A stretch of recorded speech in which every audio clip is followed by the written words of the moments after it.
Dry Salvages.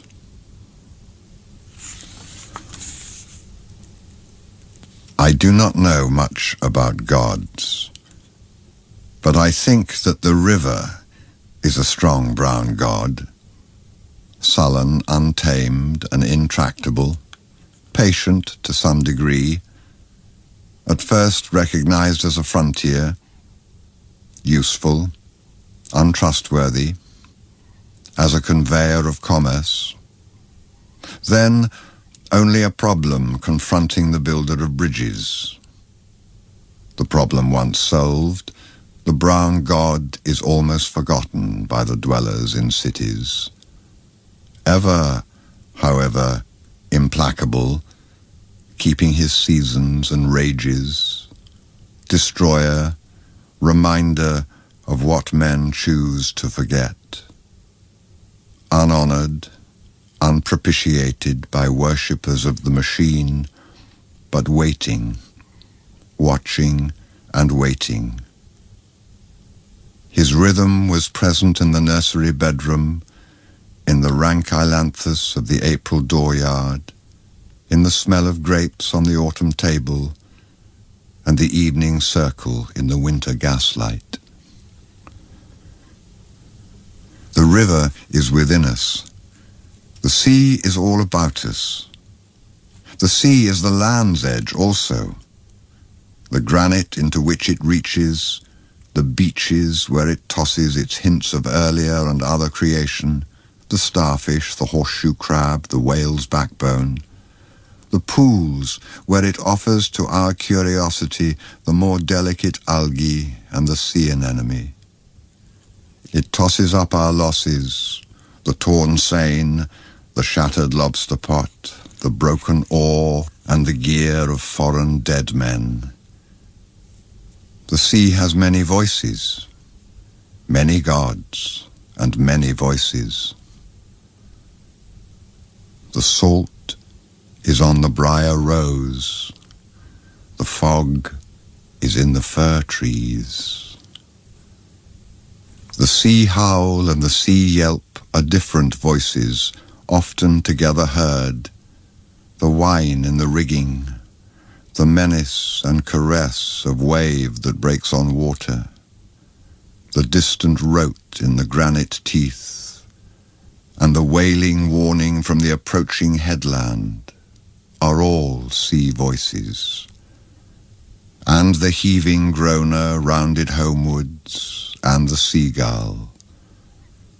And under the oppression of the silent fog, the tolling bell measures time, not our time, rung by the unhurried groundswell, a time older than the time of chronometers, older than the time counted by anxious, worried women lying awake calculating the future, trying to unweave, unwind, unravel, and piece together the past and the future, between midnight and dawn, when the past is all deception, the future futureless, before the morning watch, when time stops and time is never ending, and the groundswell that is and was from the beginning clangs the bell. Where is there an end of it? The soundless wailing, the silent withering of autumn flowers, dropping their petals and remaining motionless. Where is there an end to the drifting wreckage, the prayer of the bone on the beach, the unprayable prayer at the calamitous annunciation? There is no end, but addition, the trailing consequence of further days and hours, while emotion takes to itself the emotionless years of living among the breakage of what was believed in as the most reliable, and therefore the fittest for renunciation. There is the final addition, the failing pride or resentment at failing powers, the unattached devotion which might pass for devotionless, in a drifting boat with a slow leakage, the silent listening to the undeniable clamour of the bell of the last Annunciation. Where is the end of them? The fisherman sailing into the wind's tail where the fog cowers. We cannot think of a time that is oceanless, or of an ocean not littered with wastage, or of a future that is not liable, like the past, to have no destination. We have to think of them as forever bailing, setting and hauling, while the northeast lowers over shallow banks unchanging and erosionless, or drawing their money, drying sails at dockage, not as making a trip that will be unpayable, for a haul that will not bear examination. There is no end of it, the voiceless wailing, no end to the withering of withered flowers, to the movement of pain that is painless and motionless, to the drift of the sea and the drifting wreckage, the bone's prayer to death, its God. Only the hardly, barely prayable prayer of the one Annunciation. It seems, as one becomes older, that the past has another pattern and ceases to be a mere sequence or even development, the latter a partial fallacy encouraged by superficial notions of evolution, which becomes, in the popular mind, a means of disowning the past. The moments of happiness, not the sense of well-being, fruition, fulfillment, security or affection, or even a very good dinner, but the sudden illumination.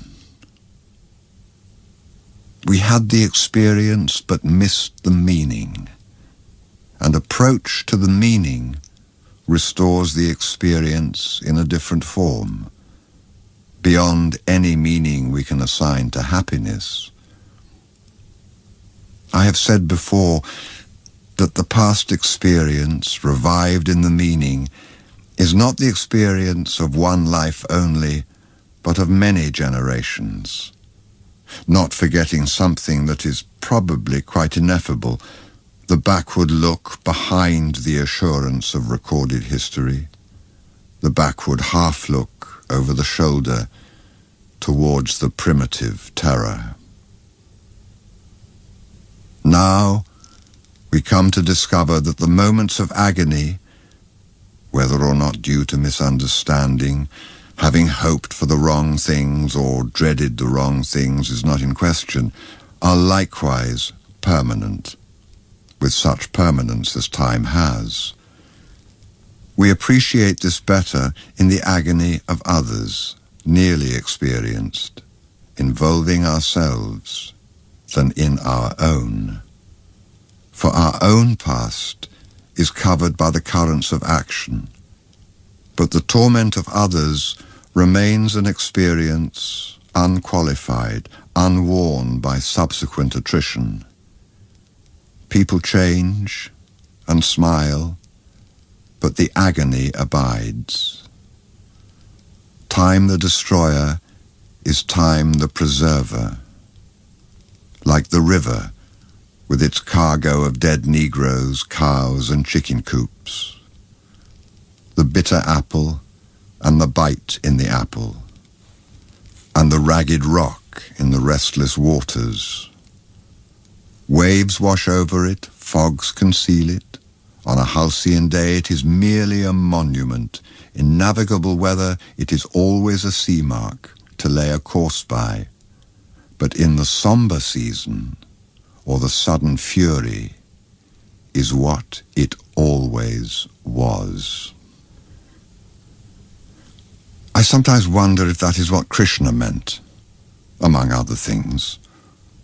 Or one way of putting the same thing, that the future is a faded song, a royal rose or a lavender spray of wistful regret for those who are not yet here to regret.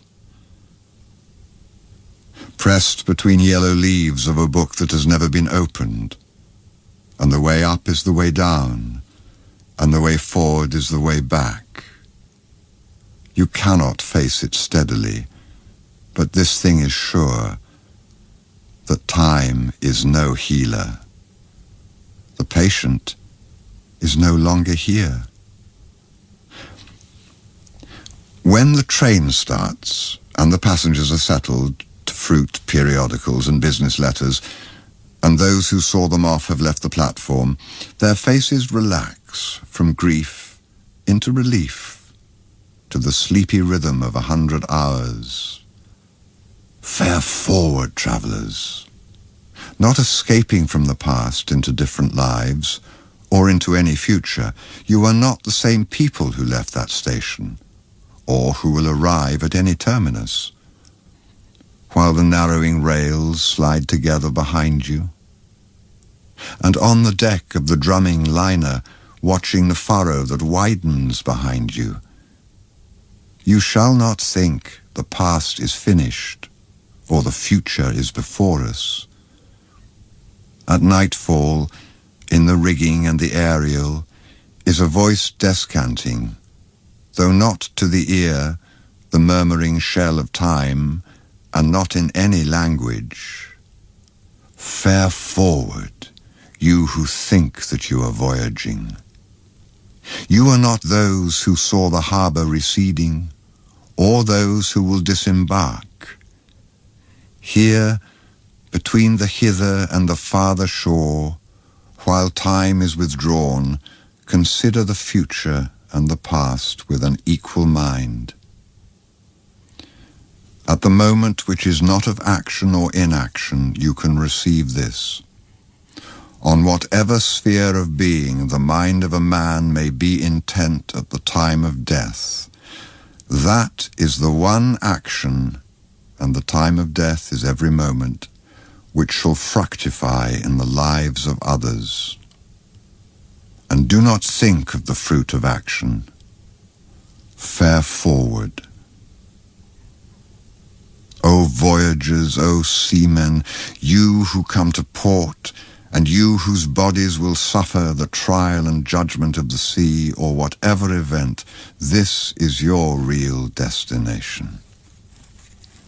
So Krishna, as when he admonished Arjuna on the field of battle, not farewell, but fare forward, voyagers. Lady whose shrine stands on the promontory, pray for all those who are in ships, those whose business has to do with fish, and those concerned with every lawful traffic, and those who conduct them. Repeat a prayer also on behalf of women who have seen their sons or husbands setting forth and not returning. Filia del tuo figlio, Queen of Heaven. Also pray for those who were in ships and ended their voyage on the sand, in the sea's lips, or in the dark throat which will not reject them, or wherever cannot reach them the sound of the sea bell's perpetual angelus. To communicate with Mars, converse with spirits, to report the behavior of the sea monster, describe the horoscope, haruspicate or scry, observe disease in signatures, evoke biography from the wrinkles of the palm and tragedy from fingers, release omens by sortilege or tea leaves, riddle the inevitable with playing cards, fiddle with pentagrams or barbituric acids, or dissect the recurrent image into preconscious terrors, to explore the womb or tomb or dreams. All these are usual pastimes and drugs and features of the press, and always will be. Some of them, especially, when there is distress of nations and perplexity, whether on the shores of Asia or in the Edgware Road. Men's curiosity searches past and future and clings to that dimension. But to apprehend the point of intersection of the timeless with time is an occupation for the saint.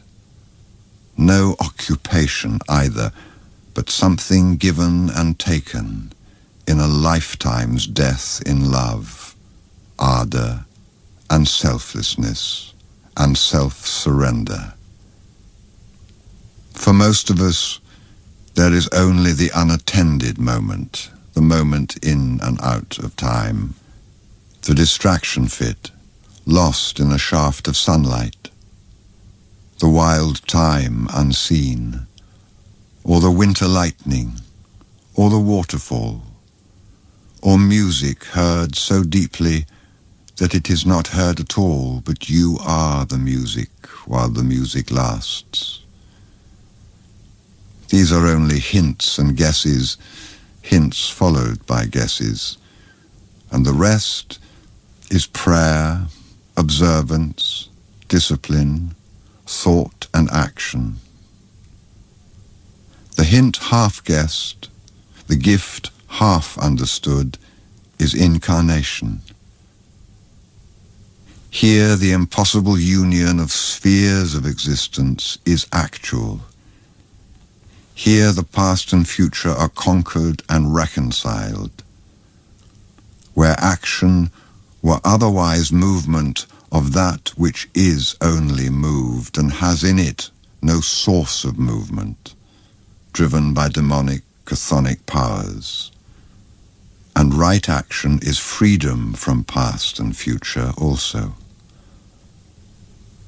For most of us, this is the aim, never here to be realized, who are only undefeated because we have gone on trying.